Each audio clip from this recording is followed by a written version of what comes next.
ਅੱਜ ਦੀ ਵੀਡੀਓ ਦੇ ਵਿੱਚ ਤੁਹਾਨੂੰ ਪਤਾ ਲੱਗੂਗਾ ਕਿ ਜਿਹੜਾ ਮੱਕਾ ਐਗਰੀਮੈਂਟ ਹੋਇਆ ਹੈ ਤਿੰਨ ਦੇਸ਼ਾਂ ਦਾ, ਸਾਊਦੀ ਅਰੇਬੀਆ, ਟਰਕੀ ਤੇ ਪਾਕਿਸਤਾਨ, ਇਹਨਾਂ ਦੇ ਵਿੱਚ ਕੁਝ ਹਿਡਨ ਮਾਸਟਰ ਪਲਾਨ ਵੀ ਹੈ ਜਿਹੜੇ ਕਿ ਲੋਕਾਂ ਨੂੰ ਦੱਸੇ ਨਹੀਂ ਗਏ। ਅੱਜ ਦੀ ਵੀਡੀਓ ਦੇ ਵਿੱਚ ਉਹ ਜਾਣਨ ਦੀ ਕੋਸ਼ਿਸ਼ ਕਰਾਂਗੇ। ਡਿਸਕਸ਼ਨ ਜਿਹੜੀ ਹੋ ਰਹੀ ਹੈ ਉਹਦੇ ਤੇ ਆਪਣੀ ਓਪੀਨੀਅਨ ਵੀ ਦੇਵਾਂਗੇ, ਕੁਝ ਹੋਰ ਜਾਣਕਾਰੀਆਂ ਵੀ ਤੁਹਾਡੇ ਨਾਲ ਸਾਂਝੀਆਂ ਕਰਾਂਗੇ। ਪ੍ਰਵੀਨ ਸਾਨੇ ਸਾਡੇ ਇੰਡੀਆ ਦੇ ਇੱਕ ਬਹੁਤ ਹੀ ਵਧੀਆ ਜਰਨਲਿਸਟ ਹੈ ਜਿਹੜੇ ਚੰਗੀ ਤੇ ਪੱਕੀ ਗੱਲ ਕਰਦੇ ਆ, ਗੋਦੀ ਮੀਡੀਆ ਵਾਂਗੂ ਸਿਰਫ अंधभक्ति नहीं करते। Welcome back to the channel, मेरा नाम है सनमीत सिंह, तुसी देख रहे हो पंजाबी रील। धीरे हम देखेंगे 1-2 साल के अंदर अभी उन्होंने ऑलरेडी एक डिफेंस कोऑपरेशन एग्रीमेंट कर लिया है सोमालिया के साथ, मतलब वो अफ्रीकन कॉन्टिनेंट में भी पहुंच गए हैं। अफ्रीका में आज जो 54 मुल्क हैं उसमें 20 मुल्क हैं जो कि मुस्लिम मेजॉरिटी मुल्क हैं, तो उनके साथ भी वो करेंगे। तो कहने का मतलब ये है कश्मीर का जब इशू उठेगा तो पाकिस्तान को बहुत सपोर्ट मिलेगी, टर्की अकेले से नहीं मिलेगी। और देखो ਬਾਕੀ ਸਹੀ ਗੱਲ ਕਰਤੀ ਬਈ, ਕਸ਼ਮੀਰ ਦੀ ਗੱਲ ਕੀਤੀ ਇਹਨਾਂ ਨੇ ਅਤੇ ਇੰਡੀਆ ਤੇ ਪਾਕਿਸਤਾਨ ਦੇ ਵਿੱਚ ਜਿਹੜਾ ਸਭ ਤੋਂ ਵੱਡਾ ਕੌਨਫਲਿਕਟ ਹੈ ਉਹ ਕਸ਼ਮੀਰ ਨੂੰ ਲੈ ਕੇ ਹੀ ਹੈ। ਹਜੇ ਤੱਕ ਜੋ ਇੰਡੀਆ ਦੀ ਪਾਲਿਸੀ ਇਹੀ ਹੈ ਕਿ ਕੋਈ ਵੀ ਥਰਡ ਜਿਹੜਾ ਬੰਦਾ ਉਹ ਵਿੱਚ ਨਹੀਂ ਪਏਗਾ, ਇੰਟਰਨੈਸ਼ਨਲ ਮੁੱਦਾ ਨਹੀਂ ਬਣਾਇਆ ਜਾਊਗਾ ਇਹਨੂੰ, ਕਸ਼ਮੀਰ ਦੇ ਨੂੰ। ਪਰ ਇਨ ਕੇਸ ਕੱਲ੍ਹ ਨੂੰ ਜੋ ਇਹ ਚੀਜ਼ਾਂ ਹੁੰਦੀਆਂ, ਮੇਰੇ ਖਿਆਲ ਮਾਸਟਰ ਪਲਾਨ ਦਾ ਬਈ ਪਹਿਲਾ ਸਟ੍ਰੋਕ ਹੀ ਮੈਨੂੰ ਬੜਾ ਜ਼ਬਰਦਸਤ ਲੱਗਾ ਕਿ ਕੱਲ੍ਹ ਨੂੰ ਜੇ ਇਹ ਚੀਜ਼ਾਂ ਹੁੰਦੀਆਂ ਤਾਂ ਸ਼ਾਇਦ ਇੰਡੀਅਨ ਸਾਡੀ ਜੋ ਗਵਰਨਮੈਂਟ ਹੈ ਉਹ ਜਾਂ ਸਿਸਟਮ ਆ ਉਹਨਾਂ ਦੇ ਅੰਦਰ ਤਾਂ ਦੂਰ ਦੂਰ ਤੱਕ ਇਹ ਗੱਲ ਨਹੀਂ ਜਗਈ ਹੋਣੀ ਜਿਹੜੀ ਅੱਜ ਇਹਨਾਂ ਨੇ ਕੱਢ ਕੇ ਆਪਾਂ ਨੂੰ ਠਾਹ ਮਾਰੀ ਕਿ ਬਈ ਕੱਲ੍ਹ ਨੂੰ ਜਦੋਂ ਮੈਜੋਰਟੀ ਬਣ ਜਾਂਦੀ ਹੈ ਮੁਸਲਿਮਸ ਦੀ ਜ਼ਿਆਦਾ ਦੇਸ਼ਾਂ ਦੀ, ਤਾਂ ਜਿਹੜਾ ਇਹ ਇਸ਼ੂ ਜੇ ਉੱਠਦਾ ਹੈ ਤਾਂ ਓਬਵੀਅਸ ਗੱਲ ਹੈ ਫਿਰ ਤਾਂ ਉਹ ਸਾਰੇ ਮੁਸਲਮਾਨ ਜਿਹੜੇ ਦੇਸ਼ ਆ ਉਹ ਪਾਕਿਸਤਾਨ ਦੇ ਹੱਕ 'ਚ ਹੀ ਉਤਰਨਗੇ ਜੇ ਉਹਨਾਂ ਦੇ ਆਲਰੇਡੀ ਟ੍ਰੀਟੀਜ਼ ਵਗੈਰਾ ਡਨ ਹੋਈਆਂ ਪਈਆਂ। ਤਾਂ ਬਹੁਤ ਵਧੀਆ ਪੁਆਇੰਟ ਕੱਢਿਆ ਇਹਨਾਂ ਨੇ। ਤਾਂ ਮੇਰੇ ਖਿਆਲ ਜਿਹੜਾ ਇਹ ਕਸ਼ਮੀਰ ਵਾਲਾ ਇਸ਼ੂ ਹੈ ਤਾਂ ਯਾਰ ਟੇਬਲ ਟਾਕ ਕਰਕੇ ਹੱਲ ਕਰਨਾ ਚਾਹੀਦਾ। ਇਮਰਾਨ ਖਾਨ ਦੀ ਜਦੋਂ ਗਵਰਨਮੈਂਟ ਸੀ ਉਹਨੇ ਵੀ ਇਹੀ ਗੱਲ ਕਹੀ ਸੀ ਕਿ ਟੇਬਲ ਟਾਕ ਕਰਕੇ। ਮੇਰੇ ਖਿਆਲ ਜੇ ਇਮਰਾਨ ਖਾਨ ਹੁੰਦਾ ਤਾਂ मे भी ਗੱਲ ਕਿਹਨੂੰ ਤੁਰ ਪੈਂਦੀ, मे भी। मैं आपको याद दिला दूं ये बांग्लादेश भी है, अभी किसी भी दिन हमें खबर मिलेगी कि बांग्लादेश के साथ तीन मुल्क हैं मेजॉरिटी जिनकी मुस्लिम मेजॉरिटी है साउथ एशिया में, बांग्लादेश, पाकिस्तान, मालदीव्स। आप देखेंगे ये तीनों एक साथ खड़े होंगे। कश्मीर का जो इशू है ये अब पाकिस्तान की बैकिंग बहुत है, रशिया कुछ नहीं बोलेगा पर चाइना बैक करेगा किसी तरीके से, चाहे यूनाइटेड नेशंस में करे या कहीं करे वो करेगा। और अमेरिका तो है ही साथ में इसके। देखिए पाकिस्तान आज इकलौता मुल्क है जो तीनों बड़ी ताकतों के साथ उसके रिश्ते अच्छे हैं और कोई कंट्री नहीं है। Master stroke, can you believe that? ये बहुत वड्डी गल है ये जियोपॉलिटिकल जो सिचुएशन दे ਲਈ और पूरे वेस्ट एशिया में अपनी पकड़ बना रहा है। नहीं देखिए वो पकड़ मैं नहीं बोलूंगा, ये एक नया वर्ल्ड ऑर्डर बनाया जा रहा है। इनिशिएटिव जो है वो ईरान का है, बैकिंग जो है चाइना और रशिया की है, और उसमें बहुत सारा काम जो है वो पाकिस्तान कर रहा है। ऐसे इसको मैं देखूंगा। हाँ, मैं इसको थोड़ा इस तरह से भी देखना चाहता हूँ कि वेस्ट एशिया में हमारे लगभग 90 लाख लोग काम कर रहे हैं और भी हमारे बहुत सारे इंटरेस्ट हैं। चाबहार तो लगता है कि हाथ से चला ही गया। वो जो कॉरिडोर हम सेंट्रल एशिया के लिए ईरान भूलकर बनाने से, उसका क्या है भविष्य हमें पता नहीं। तो एक एक करके इंडिया लूज कर रहा है सारा कुछ वेस्ट एशिया में। अब मैं आपको बेहतर बात बताता हूँ, जहां तक छबहार का सवाल है वो प्रेशर ईरान का नहीं आ रहा है, वो प्रेशर अमेरिका का आ रहा है, जो हम जिसको बोलते हैं हमारे एलाइज है। इसलिए मैं बोल रहा हूं हमारी फॉरेन पॉलिसी ही गलत है। जहां तक हमारे रिश्ते हैं, जो गल्फ खाड़ी के अंदर हमारे मिलियंस ऑफ वर्कर्स काम कर रहे हैं, उन पर कोई असर नहीं पड़ेगा।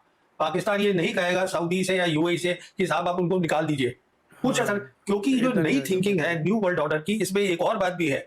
एक है कलेक्टिव सिक्योरिटी और दूसरा है सॉवरेन इक्वालिटी। मतलब हर मुल्क छोटा बड़ा बराबर होगा, तय करेगा मेरी फॉरेन पॉलिसी क्या है, मेरी डेवलपमेंट पॉलिसी क्या है, दूसरा उसमें अपना वो नहीं डालेगा, स्कोप नहीं डालेगा।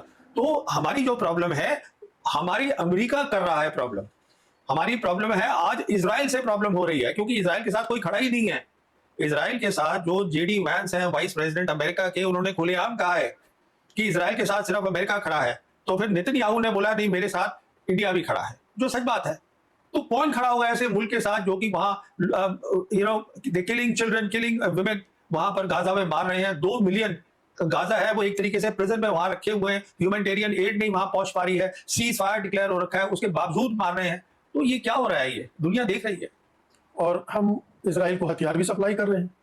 देखिए मैं इस नतीजे पे पहुंचा हूं, जो हमारे मोदी सरकार की जो नजदीकी है इजराइल के साथ, एक तो आइडियोलॉजिकल है पर उससे ज्यादा है।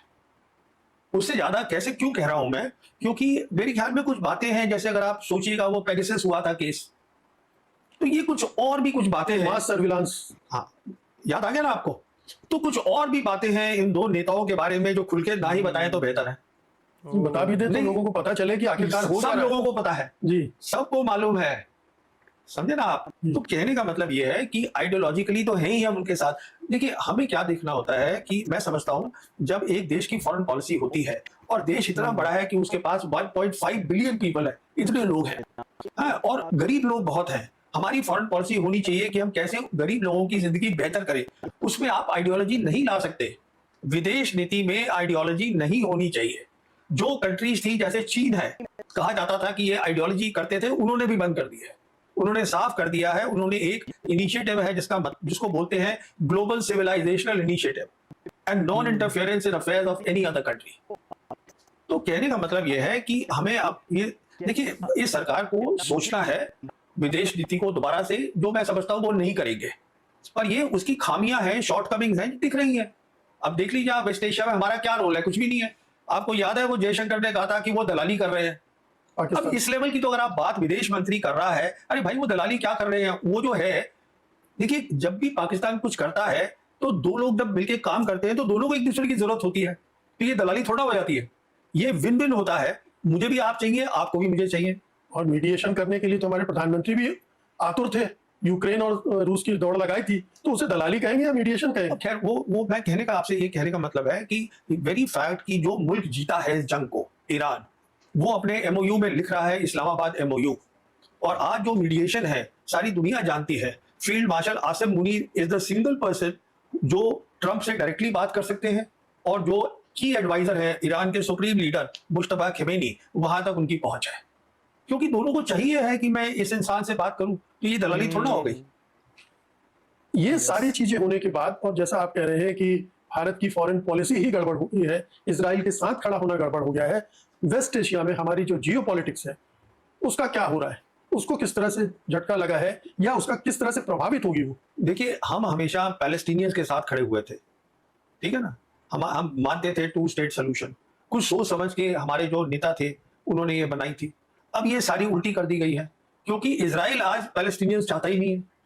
उसका मेन मुद्दा यह है कि पूरे पैलेस्टीनियंस को मैं यहां से निकाल दूं, पहले कोशिश कर रहे थे सिनाई में डाल दूं, कहीं भी उसको डाल दूं, इधर डाल दूं, उधर डाल दूं। तो आपने तो जो हमारी सोच थी वो पूरी सोच ही खत्म कर दी है। और सवाल ये उठता है क्या हमें फायदा हुआ है उससे, उसका जवाब है नहीं।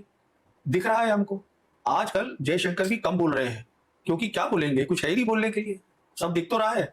हम जा रहे हैं वो क्या कहते हैं यूरोपियन कंट्रीज में, वो उनके अलग पंगे पड़े हुए हैं, तो क्या बोलेंगे जयशंकर, कुछ नहीं। मध्य पूर्व में भारत मोस्टली ये कोशिश करता है कि उसे इकोनॉमिक इंटरेस्ट जो है वो सर्व करें। जो वहाँ का डिफेंस का मसला है, सिक्योरिटी का मसला, उसमें ज़्यादातर वो नहीं घुसता रहा है। लेकिन जैसा आप बता रहे हैं कि एक नया सिक्योरिटी आर्किटेक्चर वहाँ खड़ा हो रहा है, अगर वो खड़ा होता है तो क्या वहाँ का इकोनॉमिक्स नहीं बदलेगा, उसमें कोई परिवर्तन नहीं आएगा? हर चीज में परिवर्तन आ रहा है और आएगा, पर उनकी जो नई सोच है न्यू वर्ल्ड ऑर्डर की, उसमें यह है हर मुल्क खुद तय कर सकता है कि वो कैसे किसके साथ रिश्ते करना चाहता है। तो चीन, रशिया या पाकिस्तान या किसी और मुल्क को दिक्कत नहीं होगी कि सऊदी अरेबिया इंडिया से भी दोस्ती कर रहा है। क्या दिक्कत है? कोई दिक्कत नहीं है, ठीक है। अच्छा, जहां तक सवाल, आपने एक और बात बोली थी जो I have forgotten, what was your first thing you said, something, कुछ आपने बोला शुरू में, पहला एक तो इकोनॉमी का बोला, something else you said.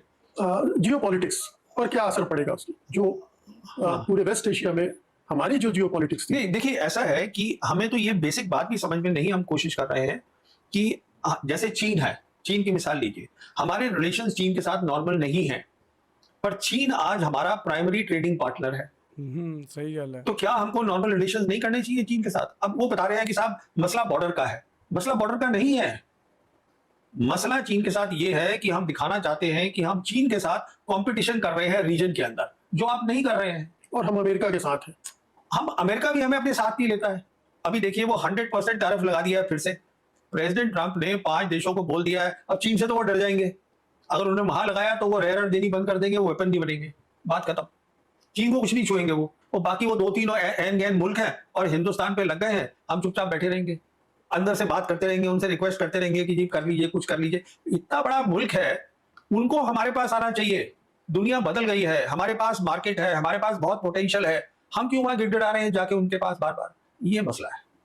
Compromised है, बहुत सारे लोग कहते हैं, लेकिन अब उसमें हम नहीं जाना चाहेंगे। हाँ नहीं, नहीं नहीं जाना चाहिए क्यों नहीं, कॉम्प्रोमाइज्ड है, बहुत सारे लोग कॉम्प्रोमाइज्ड है भाई। वो हमारा हम वो बातचीत यहाँ कर नहीं रहे हैं। बिल्कुल। हाँ तो मेरा अगला सवाल ये है कि ये जो सिक्योरिटी आर्किटेक्चर खड़ा हो रहा है, जिसको आपने कहा कि कलेक्टिव सिक्योरिटी सिक्योरिटी का है, ये किस तरह से शेप लेते दिख रहा है? इसमें ये भी कहा जा रहा है कि ये जो कुछ बन रहा है वो ईरान के खिलाफ, ये लोग मना कर रहे हैं, लेकिन ये भी एक जी देखिए, पहली बात तो ये है, एक बात ये भी कही गई है कि ये जो अग्रीमेंट हुआ है इसकी डिटेल्स क्या है वो बताई नहीं गई। क्यों नहीं बताई गई? मैं समझता हूं उसका भी कारण है, क्योंकि अभी अमेरिकन जो हैं वो वेस्ट एशिया छोड़ के पूरे नहीं गए हैं।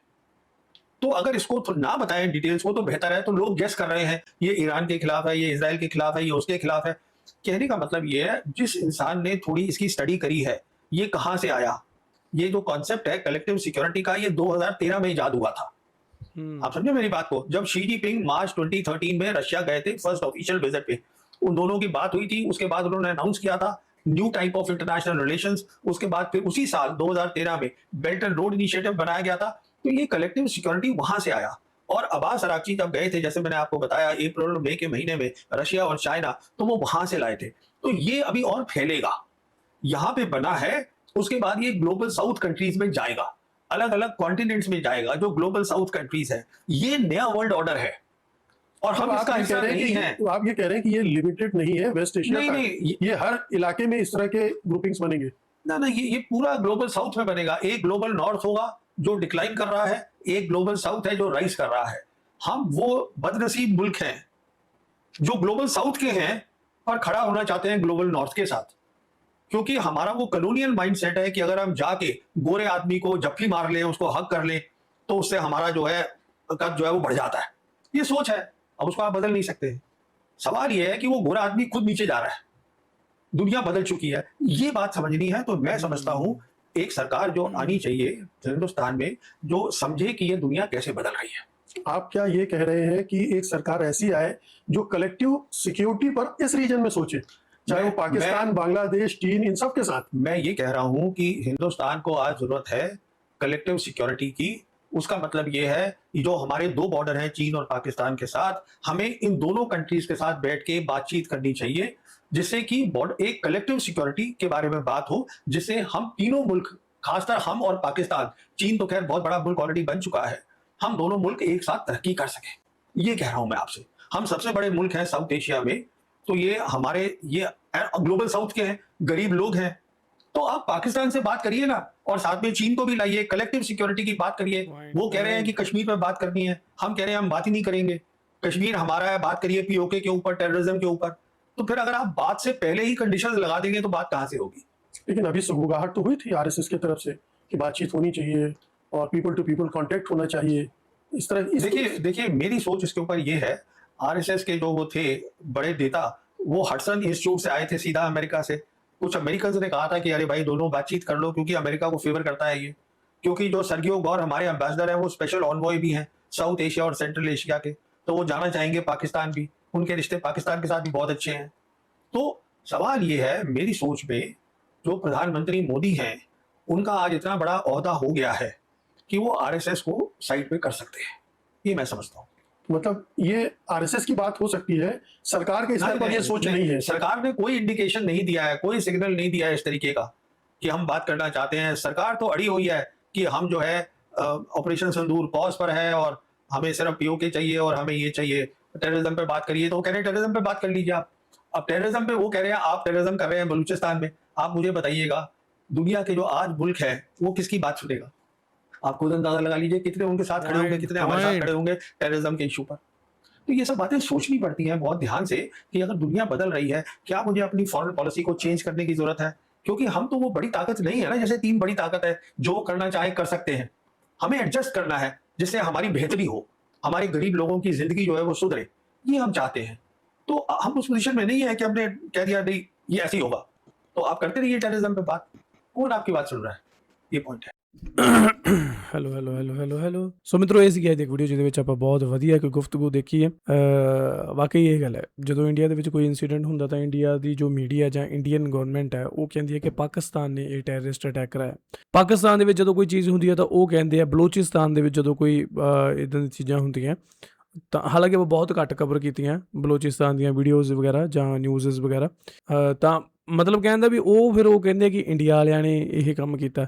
ਸੋ ਇਹ ਇੱਦਾਂ ਹੀ ਚੱਲੀ ਜਾਣਾ ਜੇ ਗੱਲਬਾਤ ਨਾ ਹੋਊਗੀ। ਦੇਖੋ ਪਾਕਿਸਤਾਨ ਦੀ ਜੋ ਸਿਸਟਮ ਦੇ ਵਿੱਚ ਇੱਕ ਇਮਰਾਨ ਖਾਨ ਸੀ ਤੇ ਸਾਡੇ ਸ਼ਾਇਦ ਇੱਧਰ ਅਟਲ ਬਿਹਾਰੀ ਵਾਜਪਾਈ ਤੇ ਇੱਕ ਡਾਕਟਰ ਮਨਮੋਹਨ ਸਿੰਘ, ਉਹਨਾਂ ਦੀਆਂ ਸਰਕਾਰਾਂ ਸੀ ਜਦੋਂ ਸੰਬੰਧ ਜਿਹੜੇ ਠੀਕ ਰਹੇ ਹੈ ਇੰਡੀਆ ਪਾਕਿਸਤਾਨ ਦੇ।